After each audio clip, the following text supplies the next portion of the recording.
Hello viewer, আজকে একজোড়া লামবাড়ি বাচ্চা শখ করাচ্ছি। ঠিক আছে, এর দুটো নিয়ে কিন্তু আপনারা জোড়া বাঁধতে পারবেন। এখন দুটো কিন্তু আলাদা আলাদা ঘরের বাচ্চা আছে, পর ফেলে দিয়েছে পায়রা, মেবি 3 পর হবে। ঠিক আছে, সামনেরটা দেখুন, লাল ফুলের হবে, লাল গোলা। পিছনেরটা তুলসীদের মধ্যে আছে, মাথা ছিট মাথা। দেখুন দুটো পায়রা দেখুন,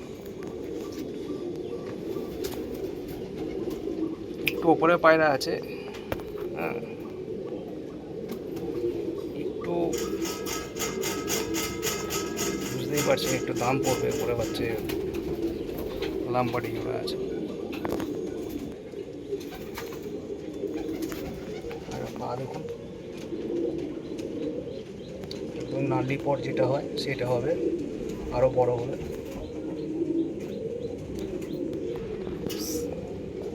পাড়ে যার লাগবে কল করবেন, দুটো লামবাড়ি বাচ্চা আছে। Thank you.